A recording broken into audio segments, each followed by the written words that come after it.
مدرياش الله وكيلنا صحافتنا مرتدى كله وغيرتها. السلام عليكم ورحمة الله. تمام السلام عليكم السلام. gudoomiye xeerkan kulliba sida deen looga dooday ama xildhibaanadu ay mataqaan ahmiyadda ay siiyeen ma aha mid yani iska timi waxa yani xeerka muhiimadiisa ayaa aad iyo aad qaali ah marka waan ku faraxsanahay sida wanaagsan ee looga qayb qaatay dooda waxayna tahay mas'uuliyad weyn ee laga saaran xeerkan mar haddii goligu inoogu yimi inaynu inaguna wixii tamarteena haddii nahay golaha wakiilada aynu samayno gudoomiye waxaan doonayaa halka qodobka ugu horeeya qodobka afraad ee qoraya mabaadi'da halkaa waxaan doonayaa inaan ka yara bixiyo tafsiil xeerka kan qodobka kan wuxuu ka hadlayaa xukun daadejin buu ka hadlayaa Somaliland maalintii kala soo noqotay xorriyaddeeda ay la soo noqotay qodobka siyaasiga ah ee ugu weyn ee ay shir kasta lagu soo hadal qaaday kii burco ee 1990kii kii boorame 1990kii wuxuu ahaa xukun daadejin buu ahaa sababta caanka loo lahaa waxa weeye dowladdii ka horeysay dowladda ee burburtay ayaa ahayd dowlad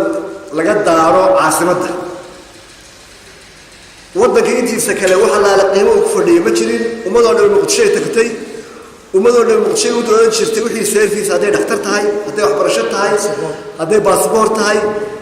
yani hargeysa oo ahayd magaalo madaxdii labaad tuule ahayd waxa la wax u qabsay baa jiray magaalada kalena ka sii deetay ma aha uu qoyi waa Soomaalida oo dhan weeye caasimadda qura ka nooleed caasimaddu waxay u nooleed waliba in yaroo afgooye jawhar baydhabo waxaan sheegayaa dalcad in yaroo triangle yaroo intaas ayaa noolaa oo waxa la wixii waddanka soo galay lagu cuni jiray oo waxa la wixii horumar lagu sameyn jiray oo waxa la wixii mataqaanaa dhaqaale soo galay lagu maamuli jiray halkaas macaaji oo dhan iyo wixii wax dhacaya iyo wixii wax doonaya halkaas isku tagta caasimadda dalka intiisa kale waxa weeye leerka loo baqtiyay taas waxay ka dhalisay in dalkii burburkii ka dhacay Soomaaliya waxa uu wacnaa iyadoo oo magaalo qori dawladii magaalo qori surtay dawladii magaalo qori surtay markii waddankii burburay ee reer Somaliland ay is abaabuleen oo ay maamulka sameeyeen qodobkaas aad ugu dhaganaa in xukunkeeda laga ilaaliyo caasimaddu inay yeelato sidii bulsho kale noqoto وصابت أن برعوا ولا هاي متقع حكومة داجين إن قبل كسر الدسو إن قبل ولا الدسمان إن عيد كسي أذيك لو جاي ما شيء شفته عيد والبع أرجعوا أذيك لو جاي لا سعر أذيك لو جاي بورب أذيك لو جاي وأنا قبل لو بعهد إنه متقع على عاصمة ديماته إنك حالة أنا هذا مركز الصومال اللي مجادي وبربر صعيد أدو بربرتي وحلا لو أذيك ولا مخدمتي هرجيس أهيد وقول الدجاج الهين وما تقعنا بيلعب عن الهين دو حلا يلعب شربكي لا تتوب وانكي اللي يمين هذا لو هذا ركتانو هرجيس دي بيودي سنتي حب بيودي سنتي ما أنت كالتي مقشاي كشرتي أيدو بصور غلسة سوما لا واحد وقت هاي إن تاي دولة مجالة تأثير خطر بينها واللغة عبر لغة يعني لغة وحد عي غير الجيسنا دروا معها ذلك عاصمة شو دروا معها إن المجال النقطة المجال لسوق بحيو مي قبل كسر دين كسر لقي مادو أو دبشكوا يمادو أو توقوا يمادو أو محايك بكاء يمادو دروا وشرتو سومال لا دروا وشرتو وحن أوبا هنا المكان إن الحكومة داتشنتي أي نولي كوريوني إني أي مستمعينه حكومة داتشنتي واحد كوشفته حير كنا نقعدكم هاينه حير كنا نقعدكم هاينه وأنا نقرر كنا بتبادلنا عاصمة دلائل نسكب بتبادلنا الثاني نود من وأنا نقول مقالة ولو عاصمته دلكي يدوها ساس سرادت قد كاس وحوي ومبادئ الجودة بكل دقائق إنه محين قصة بيننا وياه هل كائن يكون موجودنا مبدأ كوساب سن حكم دادي شنت مهمة السياسي يقولون لي هاي مهمة السياسي يقولون لي هاي وإنه هل كاس قدر كقرعة كل موجودنا قدر كلمات قدر كلمات ما هي قدر كتضوات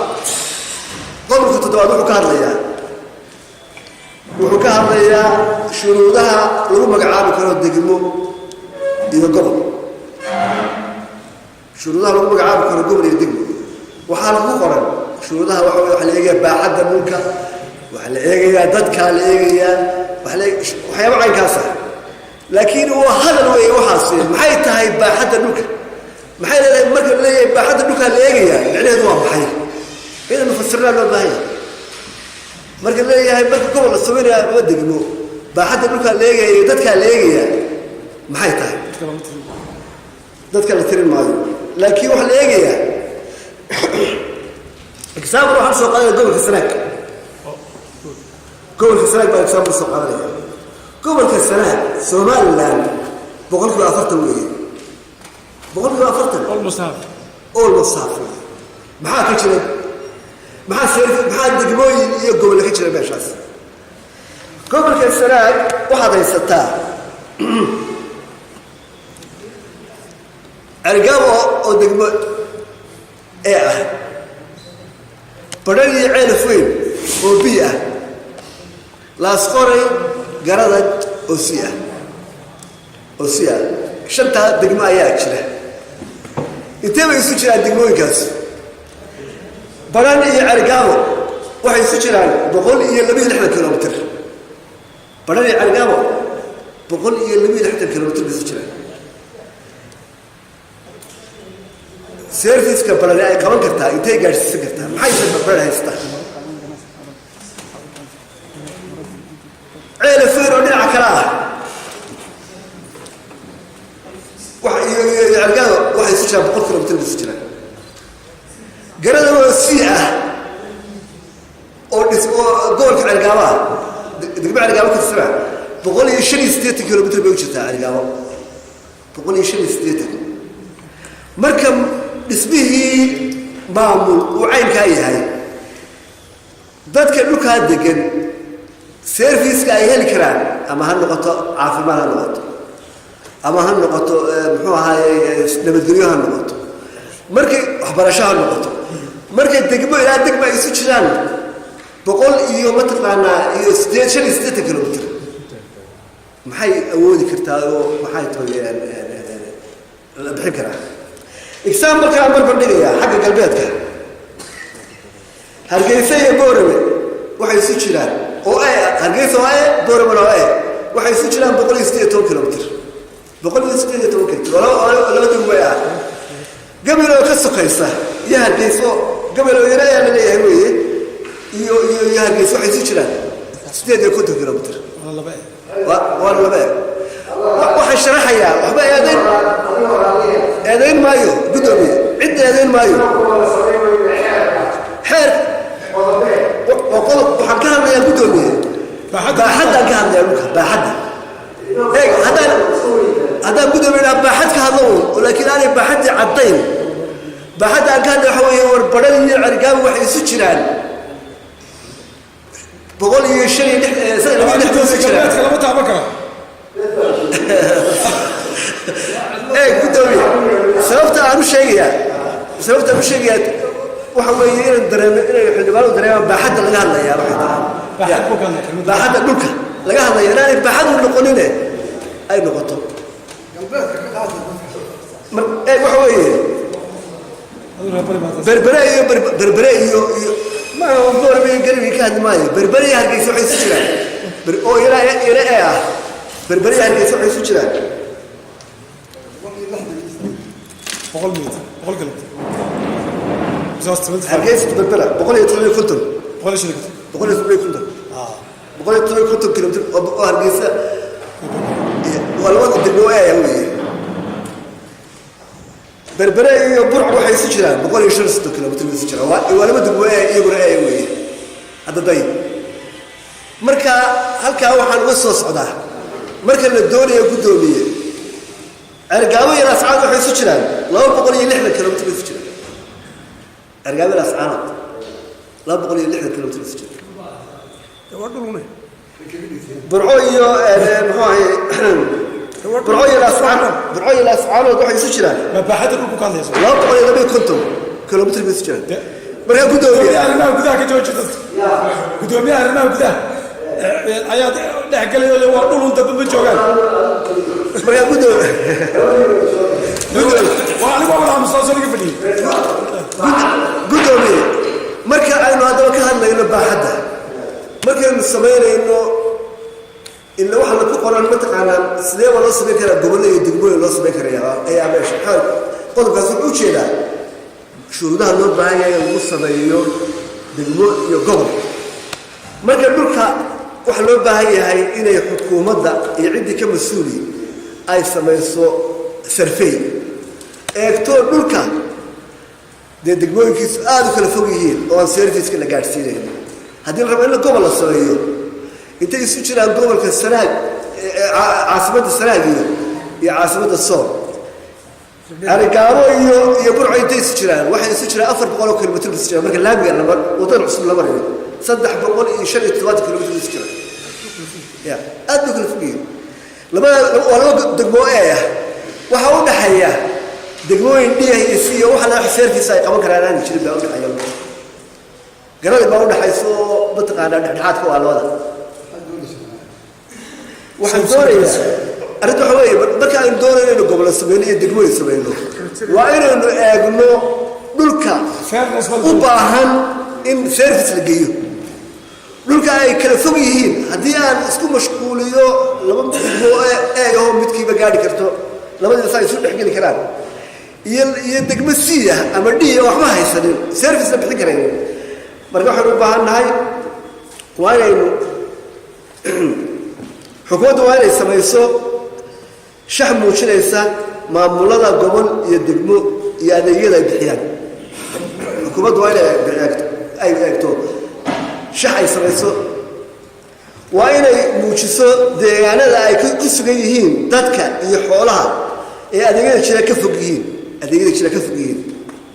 يعني iska bixiso uu nin iska jeclaado ama qol ahaan u fikiro ama uu iska jeclaado saaxiibkiisa tuulada ka iibi ma aha waan eego mataqaanaa areas ma tahay meel adeeg gaar kara ma ka fogtay adeegyadii halka loo sameeyo mataqaanaa degmo loo sameeyo haddii laba gobol kale aad u balaadhiin oo gobolka Sanaag oo 40% uu gabigiisu uu yahay mataqaanaa hal gobol yahay waa in laga fikiraa qaabkii gobolkaas mataqaanaa loo jibin lahaa loona siin lahaa muunta marka taas waa taa weeye waxaan leeyahay mataqaanaa xildhibaanadu aynu ka fikirno inoo caadfad cidna ku xumaynaynin cidna mataqaanaa ma hayto qaab gobolaysi iyo waxaan u fikiraynin inaynu dadkeena si service loo gaarsiin lahaa adeeg loo gaarsiin lahaa aynu hawshiisa galno oo taasuna ay keento in meelaha gaababka jira ee dhulka bariga gaar ahaan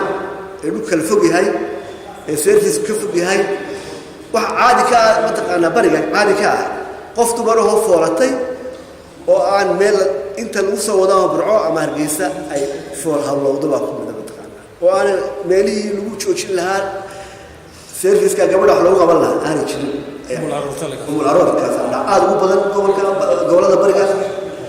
marka waxaynu u baahannahay markaynu adeegyada fidinayno inaynu adeegyada ka fikirno dad iyaga reer Somaliland ee ka fog adeegyada in qaabkii adeeg loo gaarsiin lahaa aynu ka fikirno waa inaan isu saarin meelo aad already wax isu saarnaayeen way u baahan yihiin waxaa jirta taas waa ogaada weeye markaynu ka hadalno guban ka hadalno bariga galbeed waa dulma yahay bariga galbeedba oo dadka degan gubanka galbeedku iyo dadka degan gubanka bariga labadu wax service helaan iyo adeeg helaan ma jirto kuwaan waxa weeye haddii aynu isnaano haddii sax dhisa ma maamul sameeya ama degmo sameeya waa inaynu dhulka adeeg ka maqan yahay aynu mataqaanaa xeerka kusoo darnaa in laga qabsanayo oo xeerka marka la samaynayo asbaabtiisu ay tahay cidda deegaanka intaa la eeg waxa ugu dhow dhaktar waxa ugu dhow meel heblaayo caafimaad waxa ugu dhow meel heblaayo kale sidaas daraadeed dadka adeeg hala gaarsiiya haddii kale hargeysa imanayaan oo idinku buquujinayaan oo dib jir idinku noqonayaan idinku noqonayaan taasi waa taa qodobka alla gudoomiya xeerka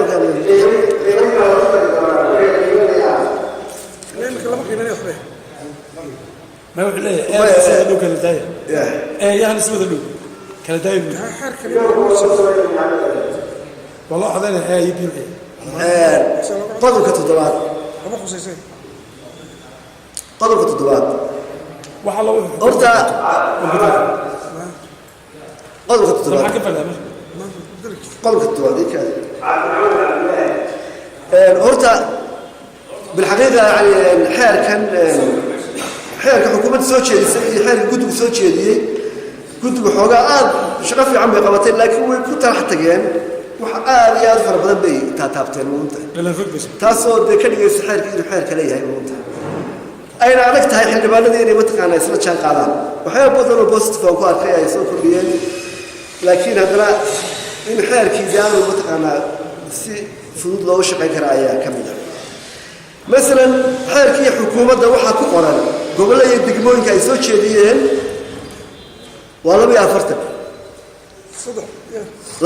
degmo halka ay qolada tan si fiican yeeleen waxa la wixii la magacaabo oo dhan bay soo qaadeen oo ay dhiidu u badan tahay waxa weeye ilaa 100 degmo ayay waa ana qalad bay ahayd inay mataqaana degmooyinka ay xukuumadda magacaabaday إن قارنا السوق أتان قارنا أي كتجان حكومة ولا كان حكومة مركز هذا كله وقاعدين يا قرطن هسه إيش يسوي قيميا كمك وقدوك السجاري سيد تنادى وحلوي غلط الجودي قارمين يقولوا وحلوي قيميا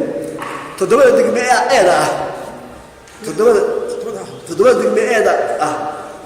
قبل لا ينحدك waxay siiyeen boqolkiiba 3.3% kabka lacagta kabka in lacagta kabka ay tagto gobolada eeda boqolkiiba 3.3% ayay soo qoreen waxa kale oo soo qoreen in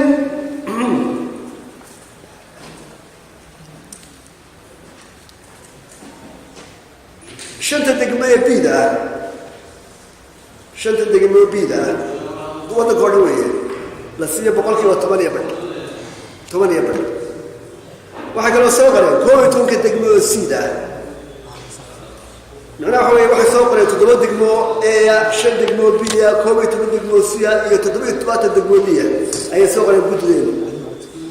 marka guddidu 12 degmo sida ay boqolkiiba 4 bay ka siiyeen boqolkiiba 4 تدريب التواتن كي دقمو إبيلها وهذا كوبا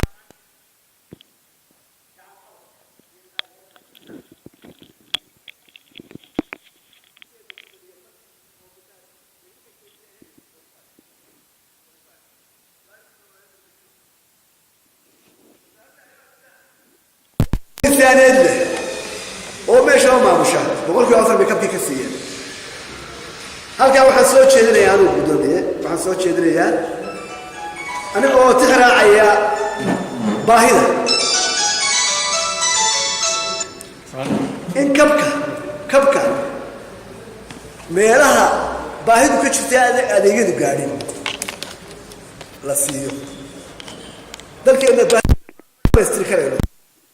isa baahida barbaastirayno barbara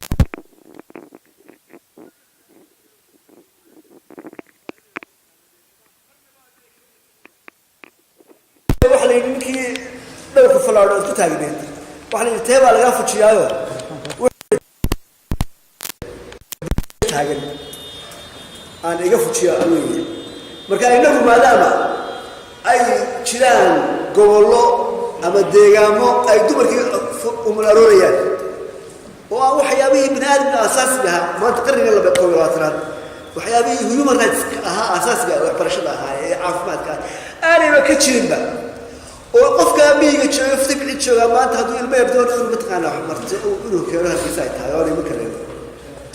kabka hala siiyo kuwa baahan oo yaanay noqon kabka wax la iska siicine waa in lagaga daba shaqeeyaa maxaad ku qabanaysaa kabka waa in mataqaanaa lacagta kabka marka la siinayo degmo yar la yidhaahdo maxaad ku qabanaysaa oo lala ansixiyo oo la lacagta aad inta waxaasaan ku qabanayaa dabeeto hadhow markii waqtigii dhammaada laga jagareeyo inuu wixii uu sheegay ku qabtay oo si wanaagsan ugu qabtay degmada yar ee si fiican ugu qabata shaqadeedii oo kabkii si fiican ugu shaqaysa abaalmarin baa la siinayaa oo abaalmarintaas maxay micnaa tahay waa loo kordhinayaa lacagta sanadka dambe oo hadday sii fiicnaato dhiiday ka baxaysaa sii bay tegaysaa kab laakiin la iska bixiyo oo dabeeto luuq ama u qaato dhowr qof ee qablayaasha meesha ay jeebku shubtaan ku qayraan waa xaaraan weeye kabku waa inuu mataqaanaa shuruuda la socotaan kabka la siinayo dadka waa inay shuruud la socoto oo hadhow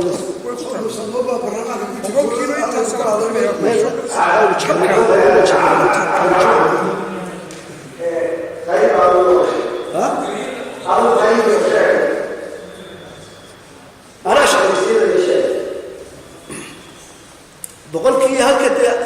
horta wasaaradda arrimaha gudaha ee la siiyay boqolkiiba 4 waa ka qaadaya lacagtaas nabadgelyo lacag mushaharka miisaankeeda ku shaqaysa lacagta la siinayo aada oo la siinayo berbere iyo hargeysa oo aanu haysu baahan yihiin waxaan leeyahay warwaraanihiin oo kale oo idinka liitaa jireen kabka iyaga la siinayo ugu tabarcaad ila waa la istaageeraaye mid kale ma taqaana dadka xayaaminta waa la iska afwaajiyaa dee yaani ku imanina yaani ka iska afwaajiyo waa in caasimadu hay iska afwaajiyo ummadda haddii kale waa wada imanayna waa ku bareynaa gabayda dhamaanteen marka waxaan ka qaadayaa gudoomiye soo jeed baad u tiri eed waxba siin maayo wasaaradda arrimaha gudaha waxba siin maayo halkaa 33% iyo 4% 37% halkaa iga soo baxay 37% waxaan u qaybinayaa degmooyinka biida siida iyo dhiida u qaybinaya biida iyo siida iyo dhiida u qaybinaya markaas waliba waxaan eegayaa waliba gudoomiye in lacagtaas mutaqaan iyagu dhow si kala baahay si kala jilsay ma nusreeyo waa halka ku hubsan karno gudoomiye inaynu goboladii ayna dadkii ku sii daynin ay xukuumadda control iyo baarlamaanka control karaan in horumar ka socdo gobolkii oo lacagta ay bixinaa ay horumar keenayso aan keenayn ma taqaanaa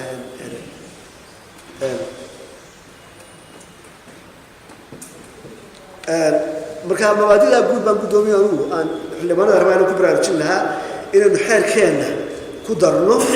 oo aynu ma taqaanaa ujeedadana waxayna hagayaan mabaadida ah in dalka in degmo kasta ummadda reer miyiga ah iyo dhalinyarada reer miyiga lagu hayo degmooyinkooda iyo gobolladooda oo aanay iman magaalooyinka waaweyn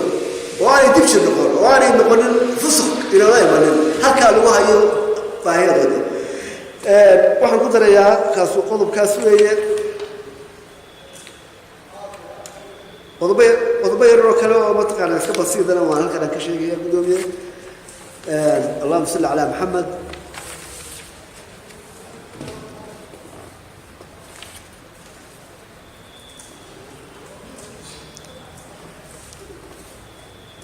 qodobka sagaalaad halkaa technical error baa ku jira ka xukuumadda aan aqriyay waxa weeye halkay waxaa qoran 1 2 3 markuu irtixraacayana ABC buu leeyahay halkaa in la hagaajiyo baahantahay halkaa in la hagaajiyo baahan tahay qodob kale qodobka isaguna maxaa la yidhaahdaa 7-aad golayaasha golaha gobolka innaga inkastoo dastuurkeenu qorayo golayaasha gobolka dee ma lihin golayaal gobol ma lihin marka waxaan leenahay qodobkaa waxaynu odhan inta la samaynayo gole gobol inta sida dastuurka qorayo inta gole gobol la samaynayo waa in waxaa la magacaabaya guddi fulineed baa shaqaynaysa oo ka kooban gudoomiye waayo waxaa lagu qoran gole gobol baa lagu qoran xeerkeeda inta laga magacaabo gudoomiyaasha gobolka degmooyinka iyo gudoomiyaha gobolka reenkiisa si hanay guddiga saas oo kale waaye qodobka 65 xerosaad baa ku qoran xerosaad marka la qorayo waxa loola jeedaa bylaws qaabkii dhammaan u shaqeynana bylaws uma akhrino bylaws xerosaad xeernaamiyada ma jeclaan inkastoo dastuurkanu xerosaad ku sheegay bylaws ku sheegay halkaa waxay u baahan tahay iska taagaajiso waayo marka xerosaad aan akhriyo waxaan qaadanayaa xerosaadkii ama guddiga deegaanka ama walaasab xerosaad markay tahay xerosaadka walaal wakiiladu waa xerosaadka inaga ila xukumeeyo maaha bylaw maaha mid kale halkaa ay nahaajiyo baahan tahay qodobada 44 iyo qaar kaleba waxaa ku jira duqa magaalada duqa ku jira waxaa ku jira maayir baa ku jira waxaa ku jira gudoomiye deegaan anigu waxay ila tahay gudoomiye aynu isla qaadano wax maayir ilaahay inuu ka saarno meesha caalamka maayir waa magaalo qashinka ka wareegay magaalooyinka iyo maayirka hargeysa loo leeyahay iyo maayirka magaalada haddii laakiin xeerkeenu uu maayir ka dhigay inuu gudoomiye degmo yahay waxa weeye tuulooyinka hargeysa ku xidhiidhsan oo dhan waa mataqaana u shaqeeyo waa tuulooyinka u shaqeeyo tuulooyinka maayirku u shaqeeyo tuulooyinka ku wareegsan hargeysa iyo berbera marka waa inuu maayir ka tuuraa meesha